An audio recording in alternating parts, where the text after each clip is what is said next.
जलवायु परिवर्तन के आतंकी परिस्थितियों से निपटने के लिए सभी देशों ने एक विशेष परियोजना पर काम किया जिससे कि कृत्रिम नहरें बनाई जा सकें। वो नहरें किस तरह से हैं, मैं एक एक करके आपको बताता हूँ। लीबिया ने ग्रेट मैन मेड रिवर परियोजना बनाई, अफगानिस्तान ने कोस तेपा नहर परियोजना, और मिस्र की न्यू डेल्टा परियोजना, और चीन ने दक्षिण उत्तरी जल स्थानांतरण परियोजना, और भारत ने केन बेतवा लिंक परियोजना। पाकिस्तान कालाबाग डैम परियोजना, इजराइल नेशनल वाटर कैरियज परियोजना, सऊदी अरेबिया रियाद रिवर परियोजना, संयुक्त अरब अमीरात दुबई वाटर कैनाल परियोजना, रूस बोल्गा डाउन शिपिंग नहर परियोजना। इस प्रकार तुर्की, इराक, ईरान, कजाकिस्तान और उज्बेकिस्तान के साथ कुल 15 राष्ट्रों ने एक साथ कैनाल प्रोजेक्ट पर काम करना प्रारंभ किया। यह एक प्राकृतिक आपदा है और इस प्राकृतिक आपदा से निपटने के जो साधन हैं उसे निपटना ही होगा। वो साधन सिर्फ हो सकता है कि हम बिजली के निर्भरता को कम कर दें। यह तभी संभव है जब हम सोलर एनर्जी को बढ़ावा दें। पानी की अनुपस्थिति में पानी की उपस्थिति तभी संभव है जब हम आर्टिफिशियल कैनाल की संख्या बढ़ा दें, और जहां भी कैनाल की अनुपस्थिति है वहां पर कैनाल प्रोजेक्ट लाना होगा और ज़मीन पर उतारना होगा पूरी दृढ़ता के साथ। जितने भी रेगिस्तानी एरिया हैं उसके अंदर जंगल लगाने की व्यवस्था सुनिश्चित करनी होगी। उसको ग्रीन एरिया में कन्वर्ट करने के लिए जो भी रिक्वायरमेंट है वो जैसे चाइना और दूसरे देशों से एक्सपीरियंस के आधार पर उसे प्रमोट किया जाना चाहिए, क्योंकि उसका दूसरा कोई विकल्प नहीं है, उसका एक ही विकल्प है, मौत। वर्तमान और भविष्य दोनों को बचाए रखना है और बनाए रखना है और आगे एक बेहतर जीवन देना है, तो निश्चित रूप से आज इन तीनों प्रोजेक्ट पर काम एक साथ करना होगा। सोलर बेस्ड बनाना होगा, कैनाल बेस्ड बनाना होगा और हमारे रेगिस्तानी एरिया को खत्म करना होगा। यह तभी संभव जब उसे ग्रीन बेल्ट में कन्वर्ट किया जाए। नमस्कार मित्रों, बिगबॉस न्यूज पावर के न्याय मित्र भारत की बात में आप सबका स्वागत। आज न्याय खुद देश के साथ और देश की परिस्थितियों के साथ वो विषय जो देश का चरित्र और वर्तमान और भविष्य तीनों पर हमें सोचने के लिए बाध्य करता है, वह देश की जलवायु परिवर्तन की परिस्थितियां ही हैं, जो हमारे वर्तमान से लेकर भविष्य तक की परिस्थितियों को बदल कर, बल्कि ये कहें कि वो रौंद के रख देगा। इसलिए उस पर चर्चा अनिवार्य है। दुनिया के सारे देश, जैसा कि आप चित्र में देख रहे हैं कि वो अपने रेगिस्तान में भी जंगल पैदा कर दे रहे हैं। जो रेगिस्तान है उस रेगिस्तान में 200, 250, 300, 500, 1000 किलोमीटर की नहरें, 15,000, 20,000, 10,000, 12,000 किलोमीटर की नहरें तैयार कर दे रहे। लेकिन हम हिंदू मुस्लिम के झगड़ों में फंसे हुए हैं, हम मंदिर मस्जिद विवादों में फंसे हुए हैं। लेकिन हम प्रकृति की होने वाली आपदा, हमारे पास सिर्फ 4% लोगों के लिए अगले 30 सालों में सिर्फ पानी बचेगा। 96% लोगों के साथ क्या होगा? वो त्राहिमाम जो कभी साउथ अफ्रीका के केप टाउन में पानी के लिए हुआ था, आज वो त्राहिमाम हमारी परिस्थितियां आगाह कर रही हैं, मगर राजनीति है कि उस पर सोचने को ही तैयार नहीं। वो अपनी सिर्फ राजनीति की बिसातें, किसको क्या और कैसे मोहरे की तरह यूज किया जाए, राजनीति के चौसर में आपके बच्चों को जुआरी बनाने का षड्यंत्र एआई के माध्यम से आपके सामने हो रहा। रोबो ऐप, फलाना ऐप पर आप खेलो और पैसा कमाओ। आपके पास पानी नहीं होगा, खाने के लिए भोजन नहीं होगा, और तो सिर्फ सामने मौत होगी। उस मौत से बचने का रास्ता क्या सरकारों का विषय नहीं होना चाहिए? 12 किलोमीटर लंबी रेगिस्तान के अंदर बनी हुई नहर, क्या हमारे देश ने पिछले 10 सालों में ऐसे किसी भी नहर की बुनियाद भरी क्या? हम कितनी नहरें और कितनी नदियों को सफाई कराया, कितनी नदियों को बचाया, कितनी नदियों के पानी का संयोजन किया। नदियों से नदियों को जोड़ने का प्रोजेक्ट हमारा इसी उद्देश्य के लिए था।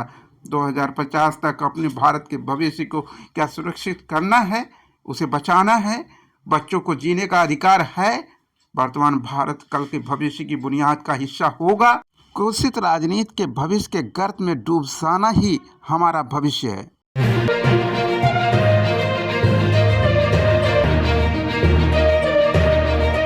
हमारे जिले के बराबर के देशों में एथलीटों की लाइन लगी पड़ी है। तुम बात एथलीट्स पैदा करने की करते हो, और गांव के चारागाहों को खेल का मैदान नहीं बना पाते, ऐसी संवैधानिक संशोधन की आवश्यकता किसी भी नेता के अंदर प्रश्न भी बनकर नहीं उठी। इसका कारण कभी सोचा? कारण सिर्फ इतना सा है कि तुम 5 किलो अनाज पर अपने देश का संविधान नीलाम करने को तैयार हो जाते हो। नमस्कार मित्रों, न्याय मित्र भारत की यात्रा शुरू हो चुकी है। आपका स्वागत है। बात सिर्फ न्याय पे होगी तो शुरुआत भी खुद से होगी। क्या हम तमाम जलवायु परिवर्तन के लिए खुद जिम्मेदार नहीं है? प्रकृति के नियमों का पालन खुद के शरीर को स्वस्थ रखने के लिए भी क्या करते हैं? उत्तर है नहीं, बिल्कुल नहीं। यदि हम अपने शरीर को और बेहतर जीवन देने की भी बात सोच लेते, नेचुरल जस्टिस का फार्मूला खुद की पहली सुबह से शुरू कर देते, तो शायद सारी दुनिया स्वयं उसी सुबह उसी रात को परिवर्तित हो जाएगी और आपकी लाइफ सुख शांति और समृद्धि का प्रतीक बन जाएगी। दुनिया का सबसे कठोर संविधान अमेरिका का कारण 200 वर्षों में सिर्फ 27 चेंजेस, लेकिन भारत का संविधान जो दुनिया का सबसे बड़ा लोकतांत्रिक देश, लेकिन उसके संविधान की तोड़ने मरोड़ने लूटने खाने, उसमें अपने लोगों के शोषण, अपने ही भारतीयों के शोषण के और क्या क्या तकनीकी उपाय उसमें डाले जा सकते जिसको राजतंत्री संविधान बनाया जा सके। क्या यही देश को आगे ले जाएगा? क्या यही हर गांव के अंदर शिक्षा, स्वास्थ्य, हर परिवार को पक्का घर और उस घर में एक टॉयलेट जरूर, क्या ये सुविधाएं सुनिश्चित कर दी गई? यदि नहीं तो कैसे फिर रोजगार की गारंटी सुनिश्चित करेंगे? क्या हर गांव के हर युवा के लिए रोजगार की गारंटी पक्की हो गई? क्या हर मजदूर के लिए मजदूरी पक्की हो गई? शायद नहीं। फिर भी आप दारू, मुर्गा, पाउच, पैसा 500 रुपये या फिर खुद अपनी ही बहन बेटियों की इज्जत लूटने के लिए आप अपनी राजनीतिक सोच की नीलामी 2050 तक के लिए, डिजास्टर्स लाइफ के लिए आप कर रहे हैं। वह आपकी लाइफ आपके सामने है। सिर्फ अंधेरा बचेगा, धुंध बचेगी और ईंट पत्थर बचेगा। अब तक की बर्बादियों से लेके अगले 25 वर्षों की बर्बादियों का इतिहास जो तुम्हारी कलम से लिखा जाना है, उसका सच देखने के लिए, समझने के लिए ये 30 मिनट भी नहीं दे सकते, तो अगले 30 साल की जिंदगी की तबाही देखने के लिए तैयार हो। खुद को और खुद के संसार को अगले 25 वर्षों के इतिहास को आईने से देखना है, तो वो सत्य का आईना अब शुरू होता है। दुनिया को संचालित और नियंत्रित करने के सबसे समर्थ राष्ट्र का नाम अमेरिका है और उसका सबसे कठोरतम संविधान जो सिर्फ 27 बार चेंजेज हुए 200 वर्षों में। वहीं दुनिया का सबसे बड़ा लोकतांत्रिक देशों में से एक भारत, वो जिसका सबसे बड़ा संविधान है, वो अब तक 106 बार मात्र 75 वर्षों में परिवर्तित किया जा चुका है। फिर भी लक्ष्य दूर दूर तक दिखाई नहीं देता कि जमीन पर आम व्यक्ति और अंतिम व्यक्ति तक न्याय कैसे पहुंचेगा। जलवायु परिवर्तन का तात्पर्य तापमान और मौसम के पैटर्न में दीर्घकालिक बदलावों से है। ऐसे बदलाव प्राकृतिक हो सकते हैं जो सूर्य की गतिविधि में बदलाव या बड़े ज्वालामुखी विस्फोटों के कारण हो सकते हैं, लेकिन 1800 के दशक में मानवीय गतिविधियां जलवायु परिवर्तन के मुख्य चालक रही हैं। जलवायु परिवर्तन की मुख्य भूमिका में कोयला, तेल और गैस जैसे जीवाश्म ईंधन के जलने के कारण ही रहे हैं। दुनिया में हर साल करीब 15 बिलियन मैट्रिक टन जीवाश्म ईंधन की खपत होती है। जीवाश्म ईंधन में कोयला, तेल और प्राकृतिक गैस शामिल है। 15 बिलियन मैट्रिक टन का मतलब 15,000 अरब किलो जीवाश्म ईंधन। आइए देखते हैं जीवाश्म ईंधन की खपत से जुड़ी हुई कुछ खास सूचना। जीवाश्म ईंधन की खपत में चीन, अमेरिका और भारत का योगदान सबसे ज्यादा है। जीवाश्म ईंधन के जलने से हर साल करीब 21.3 billion ton carbon dioxide CO2 निकलता है। जीवाश्म ईंधन के जलने से पर्यावरण को गंभीर नुकसान होता है। जीवाश्म ईंधन के निष्कर्षण और प्रोसेसिंग में बड़ी मात्रा में पानी की जरूरत होती है। जीवाश्म ईंधन के बड़े पैमाने पर जलने से वायु प्रदूषण होता है, जिससे कई मौतें हो जाती हैं। जीवाश्म ईंधन गैर नवीकरणीय संसाधन है, क्योंकि प्रकृति में इन्हें बनने में लाखों साल लग जाते हैं। जीवाश्म ईंधनों के जलने से ग्रीन हाउस गैस उत्सर्जन होता है, जो पृथ्वी के चारों ओर एक कंबल की तरह कार्य करता है, जो सूर्य की गर्मी को रोक लेता है और तापमान पृथ्वी का बढ़ने लगता है। जलवायु परिवर्तन का कारण बनने वाली मुख्य ग्रीन हाउस गैसों में से कार्बन डाइऑक्साइड और मीथेन शामिल हैं। उदाहरण के लिए कार चलाने के लिए गैसोलीन का या इमारत को गर्म करने के लिए कोयले का उपयोग करने से ये गैसें निकलती हैं। भूमि को साफ करने और जंगलों को काटने से भी कार्बन डाइऑक्साइड निकल सकती है। कृषि, तेल और गैस संचालन मीथेन उत्सर्जन के प्रमुख स्रोत हैं। ऊर्जा उद्योग, परिवहन, भवन, कृषि और भूमि उपयोग ग्रीन हाउस गैसों का कारण बनने वाली मुख्य क्षेत्रों में से हैं। इससे यह पता चलता है कि दिसंबर 2024 से फरवरी 2025 के दौरान वर्तमान तटस्थ स्थितियों या तो अल नीनो या ला नीना से लानिना की स्थितियां ज्यादा 55% प्रभावित संभावनाएं दिखती हैं। Latest forecast from WMO global producing centres of long range forecast indicate Los Angeles wild fire की रिपोर्ट के अनुसार 2024 आधिकारिक रूप से अब तक का सबसे गर्म साल घोषित हुआ। यह साल 2023 के पिछले रिकॉर्ड को तोड़ते हुए दुनिया को जलवायु संकट की एक खतरनाक सीमा तक ले गया। नतीजा 2025 की शुरुआत में ही प्रलय की दस्तक के साथ हुई और अमेरिका में लॉस एंजल्स के जंगलों में लगी भीषण आग बढ़ती ही जा रही और मौसम वैज्ञानिकों ने चेतावनी दी है कि तेज हवाएं आग को और भड़का सकती हैं। लॉस एंजल्स शहर और उसके आसपास जंगलों में लगी भीषण आग के कारण मरने वालों की संख्या बढ़कर 20 हो गई है, जबकि कम से कम 10,000 मकान, इमारतें और अन्य ढांचे जलकर राख हो गए। यह कुशल अमेरिकी प्रबंधन ही है कि 2024 में टूटे कई जलवायु रिकॉर्ड, फिर भी इतने भीषण अग्निकांड में मृत्यु मात्र 20 लोगों की और मकान 10,000 जल के राख हो गए। यह दूसरी बात है कि इंडियन और हिंदुस्तानी टीवी चैनल भारत को बदनाम करने के लिए हजारों लाखों मौतों का सच सूचना बना करके दिखा रहे या बता रहे, मगर कोई आश्चर्य नहीं। यह बहस अब बाकी नहीं। जनवरी से जून तक हर महीने अपने अपने रिकॉर्ड तोड़ते हुए सबसे गर्म रहा। भारत में सबसे गर्म वर्ष 2024 को भारत में सबसे गर्म वर्ष घोषित किया गया। जुलाई में दुनिया का अब तक का सबसे गर्म दिन दर्ज किया गया कि 1901 में रिकॉर्ड शुरू हुए हैं, जिसने 2016 में बनाए गए पिछले रिकॉर्ड को तोड़ दिया है। ग्रह को गर्म करने वाले प्रदूषण के स्तर अभूतपूर्व ऊंचाई पर पहुंच गए। मुंगेशपुर दिल्ली का पारा 52.9 डिग्री सेल्सियस तक पहुंच गया और 29 मई 2024 को भारत के हर जगह गर्मी देखी गई। चाइना हो, अमेरिका हो, फ्रांस हो, जर्मनी हो, सब सोलर लाइट से लेकर नहरें बनाने में हमसे आगे हैं। क्यों? रेगिस्तान में भी ग्रीनरी पैदा करने वाले वो देश हैं। कोर्पिनिकस के आंकड़ों के अनुसार पिछले दशक में दुनिया के 10 सबसे गर्म साल दर्ज किए गए। अल नीनो प्रशांत महासागर के कुछ हिस्सों में समुद्र के पानी का असामान्य रूप से गर्म होना है। यह एक प्राकृतिक घटना है। अल नीनो की वजह से समुद्र का तापमान बढ़ जाता है और हवा में नमी बढ़ जाती है। इससे बारिश ज़्यादा होती है। अल नीनो का असर भारत समेत दुनिया के कई देशों पर पड़ता है। अल नीनो से जुड़ी हुई कुछ खास बातें। अल नीनो ही है कि भारत समेत दुनिया के कई देशों में ग्रीष्म लहर और सूखे की स्थिति पैदा हो सकती है। अल नीनो की वजह से मछली की आबादी पर भी असर पड़ता है। ये अल नीनो ही है जिसकी वजह से दुनिया के अलग अलग क्षेत्रों में आग लगती रही है। साल 1997 से 1998 में अल नीनो की वजह से इंडोनेशिया में सूखे और बड़े पैमाने पर आग लग गई थी। साल 2023 में अल नीनो की वजह से इंडोनेशिया में आग की घटनाएं 5 गुना बढ़ गई थी। साल 2015 और 2019 में भी अल नीनो की वजह से इंडोनेशिया में आग लगने की घटनाएं हुई थी।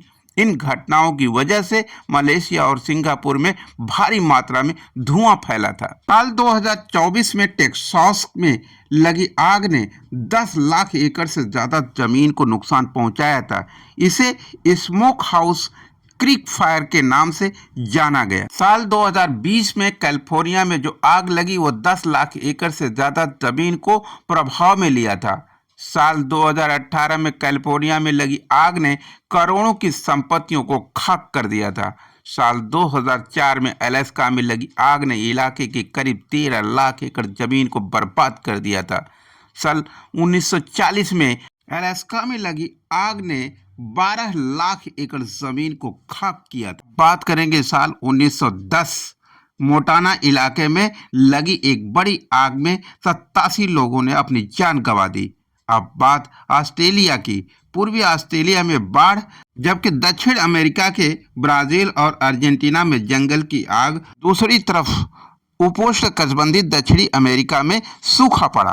पूर्वी अफ्रीका, इथियोपिया, केन्या और सोमालिया में ऐतिहासिक सूखे पड़े। अफगानिस्तान भी सूखा से ग्रसित रहा।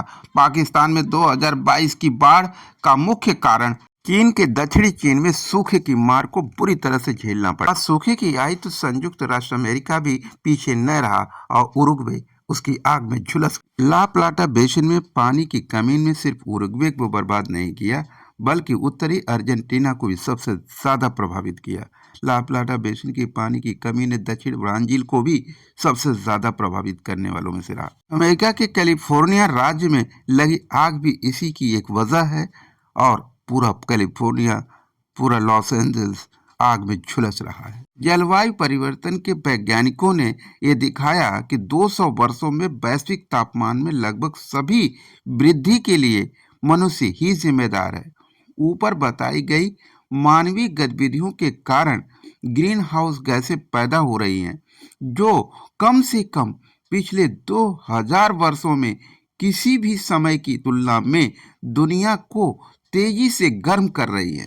पृथ्वी की औसत तापमान अब 1800 के दशक के अंत औद्योगिक क्रांति से पहले की तुलना में लगभग 1.2 डिग्री सेल्सियस अधिक है और पिछले 1 लाख वर्षों में किसी भी समय की तुलना में अधिक गर्म है। पिछला दशक 2011 से 2020 रिकॉर्ड पर सबसे गर्म था और पिछले 4 दशकों में से प्रत्येक 1850 के बाद से किसी भी पिछले दशक की तुलना में अधिक गर्म रहा। बहुत से लोग सोचते हैं कि जलवायु परिवर्तन का मुख्य अर्थ है कि गर्म तापमान, लेकिन गर्म तापमान में वृद्धि तो कहानी की शुरुआत मात्र है, क्योंकि पृथ्वी एक प्रणाली है जहां सब कुछ जुड़ा हुआ है। इसलिए एक क्षेत्र में होने वाला परिवर्तन अन्य सभी क्षेत्रों में होने वाले परिवर्तनों को प्रभावित कर सकता है। ये बात हम भूल जाते हैं। जलवायु परिवर्तन के परिणामों में अब अन्य बातों के अलावा तीव्र सूखा, जल की कमी, भीषण आग, समुद्र का बढ़ा स्तर, बाढ़, ध्रुवीय बर्फ का पिघलना, विनाशकारी तूफान और जैव विविधता में गिरावट शामिल है। जलवायु परिवर्तन के कई समाधान आर्थिक लाभ प्रदान कर सकते हैं, साथ ही हमारे जीवन को बेहतर बना सकते हैं और पर्यावरण की रक्षा कर सकते हैं। दुनिया का सबसे बड़ा प्रश्न, प्राकृतिक न्याय कैसे?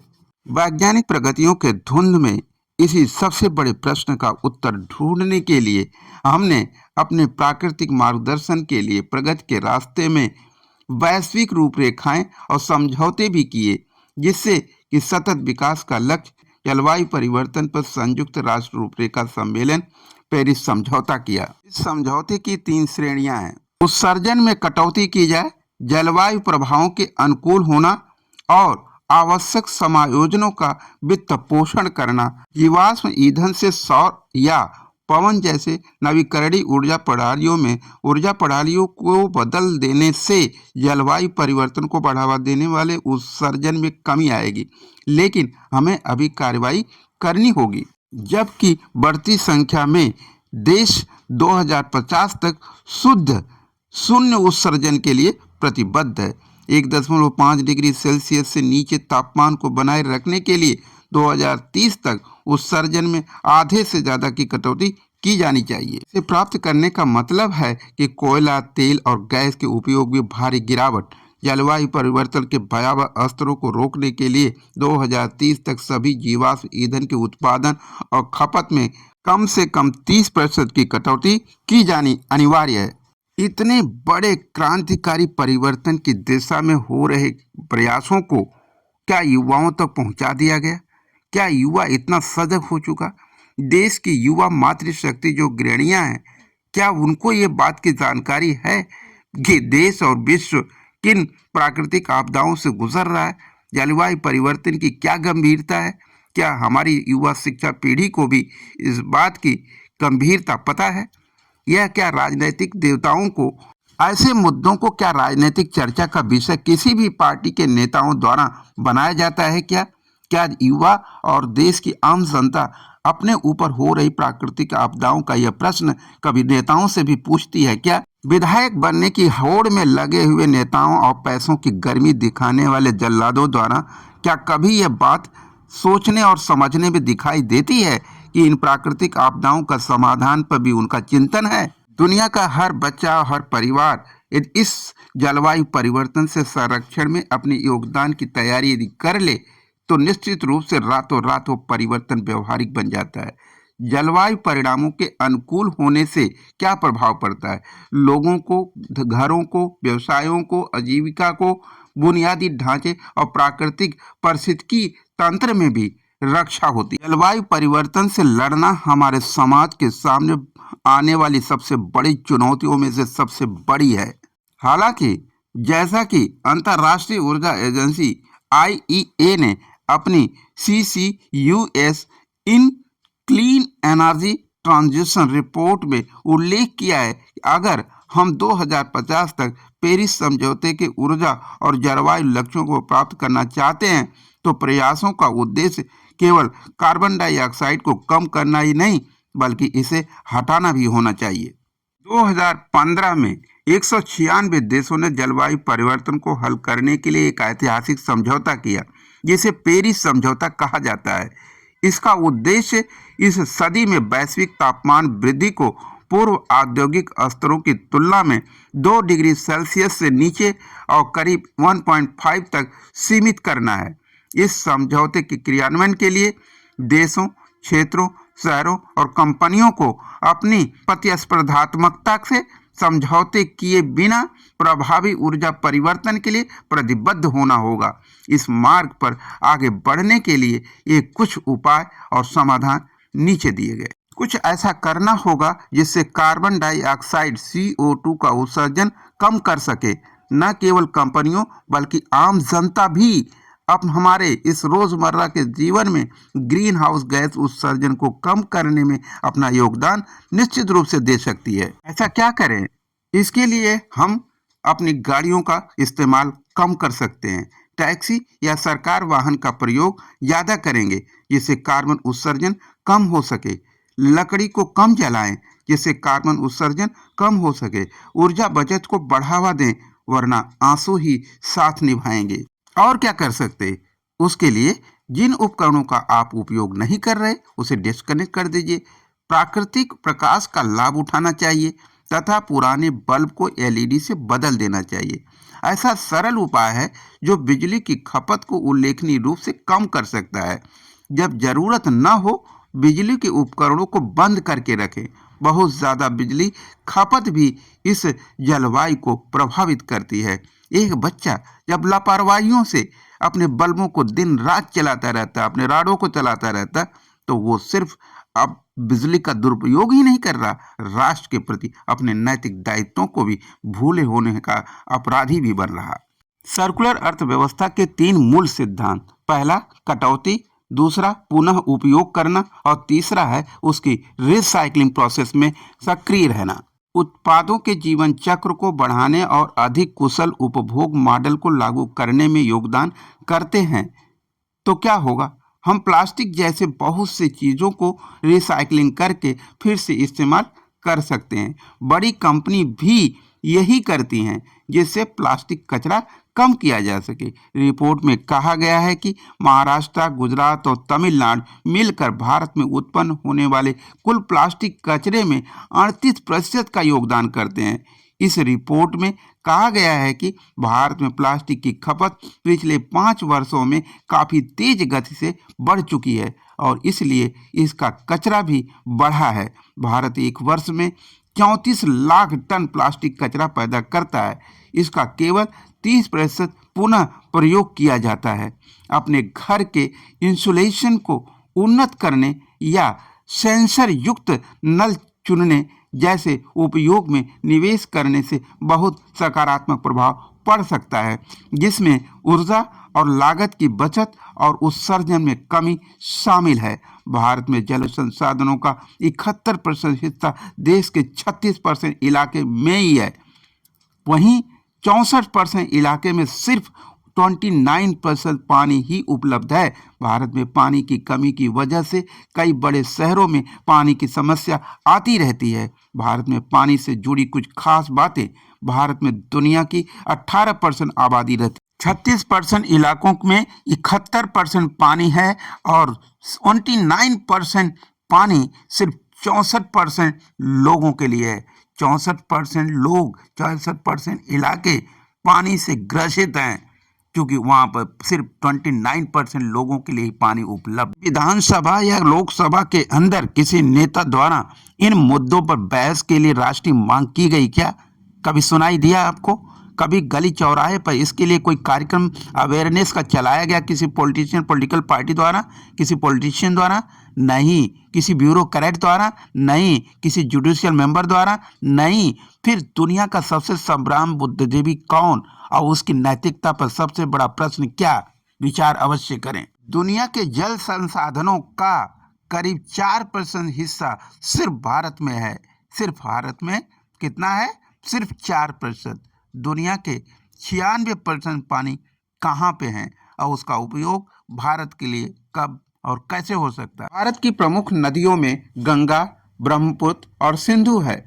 इन नदियों को चीन, नेपाल और पाकिस्तान जैसे पड़ोसी देशों के साथ साझा किया जाता। भारत में पानी की कमी के लिए बुनियादी ढांचे और सरकारी निरीक्षण की कमी और अनियंत्रित जल प्रदूषण भी जिम्मेदार है। भारत में पानी की समस्या को हल करने के लिए भारतीय नदियों को आपस में जोड़ने की परियोजना भी प्रस्तावित की गई है, लेकिन रास्ते में है। पृथ्वी पर कुल पानी की बात करें तो पृथ्वी की सतह का करीब 71% हिस्सा पानी से ढका हुआ है। महासागरों से पृथ्वी के कुल पानी का करीब 96.5% हिस्सा है। 3.5% धरातल पर है। आज हमारी 96% नदियाँ 10 किलोमीटर से 100 किलोमीटर के दायरे में हैं। लंबी नदियां 500 से 1000 किलोमीटर रेंज को पूरा करती हैं। भारत में लंबी नदियों की जरूरत है। संभवतः समय आ गया है कि कृत्रिम नदियां भी बनाई। यह तभी हो सकता है जब हम सत्ता भोगी और अर्थभोगी राजनीति से बाहर निकल करके देश, समाज और विश्व की व्यवहारिक चिंताओं पर को अपना राजनीतिक विषय बनाएं और हम उसका कंस्ट्रक्टिव रिजोल्यूशन लेकर आएं, उस पर बात करें और जनता को अवेयर करें और उन आवश्यकताओं को जमीन पर उतारने की राजनीतिक प्रयास करें। केंद्रीय जल आयोग CWC के अनुसार भारत में 3 प्रमुख नदी घाटियां गोदावरी, कृष्णा और कावेरी साल 2019 के जून के अंत में गंभीर रूप से संकटग्रस्त हो गई। हमारी नदियां 2019 तक कावेरी में 22% जल क्षमता पर होना चाहिए था, लेकिन वह केवल 12.5% ही रहा। गोदावरी और कृष्णा नदी घाटियों में जल संग्रहण 8.7% और 5.7% था, जो उस साल तक का औसत से लगभग आधा था। हर साल 22 मार्च को वर्ल्ड वाटर डे यानी विश्व जल दिवस मनाया जाता है।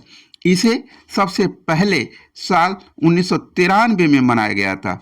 संयुक्त राष्ट्र UN के आंकड़ों के मुताबिक 220 करोड़ लोगों के पास पीने का शुद्ध पानी उपलब्ध नहीं है। ऐसे में जल संरक्षण के प्रति जागरूकता लाना हर नागरिक का जिम्मेदारी है। सिर्फ नेताओं की जिम्मेदारी नहीं, सिर्फ प्रशासकों की जिम्मेदारी नहीं, लेकिन नेताओं को ही आगे आना होगा, प्रशासकों को ही आगे आना होगा आम जनता तक इन सूचनाओं को जमीन तक पहुंचाने के लिए। सेंट्रल ग्राउंड वाटर बोर्ड की 2017 की रिपोर्ट के मुताबिक 700 में से 256 जिलों में भूजल का स्टेटस नाजुक या ज़्यादा शोषित है।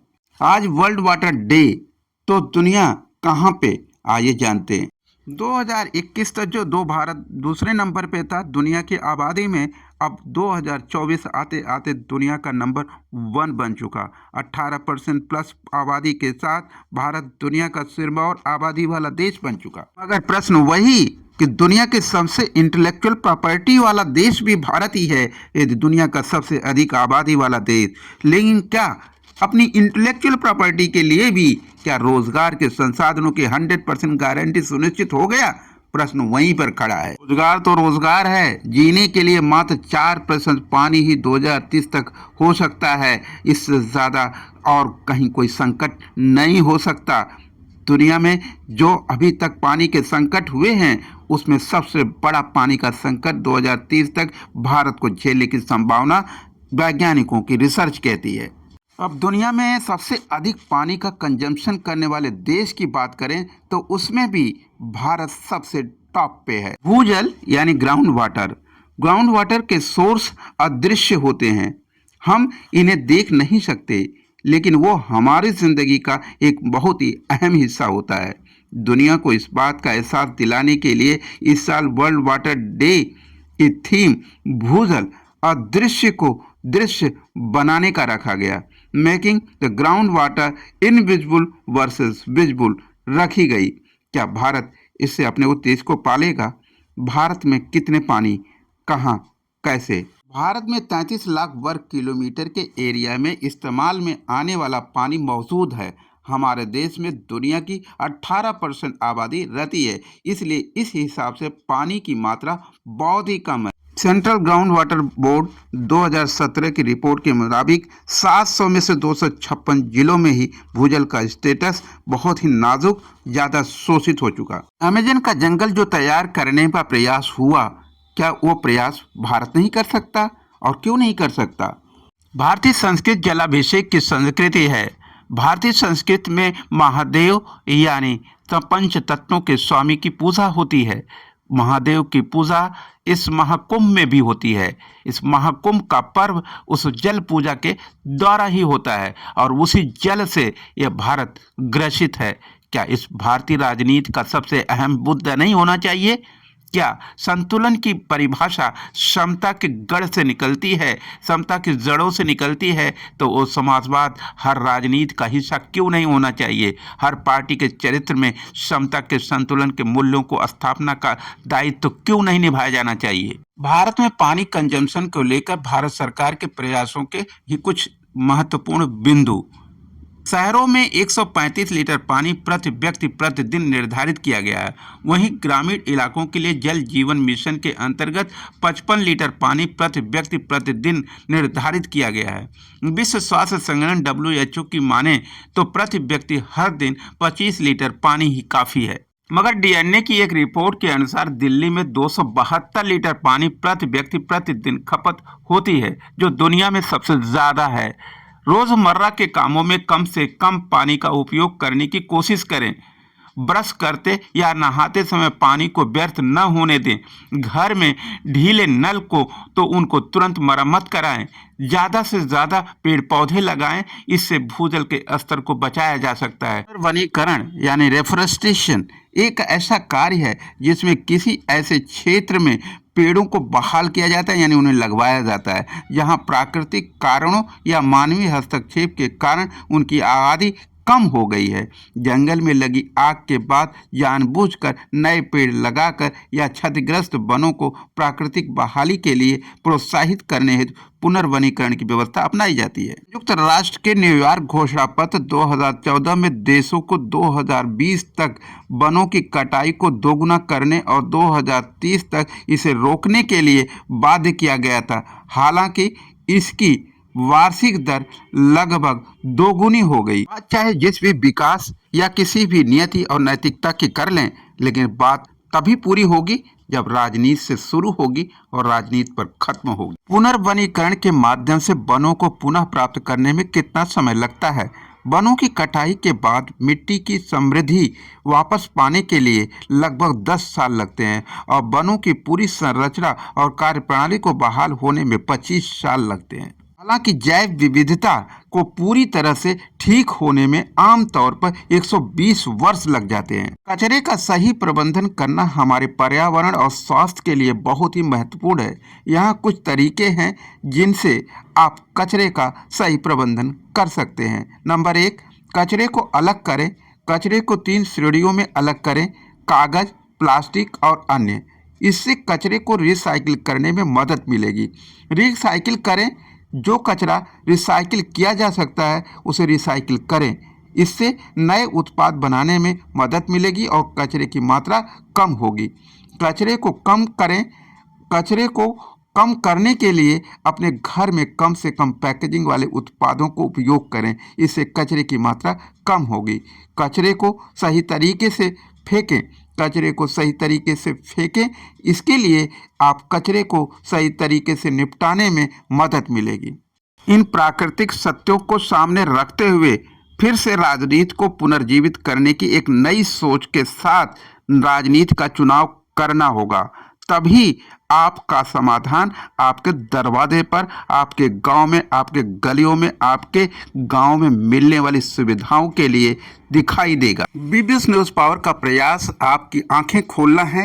राजनीति और समाज के उस सत्य को, आईने को आपके सामने रखना है, जिससे आप उस सत्य का दर्शन कर सकें, महसूस कर सकें, फिर खुद के साथ और राष्ट्र के साथ न्याय कर सकें, न कि 5 किलो अनाज पर अपना चरित्र दान कर दें।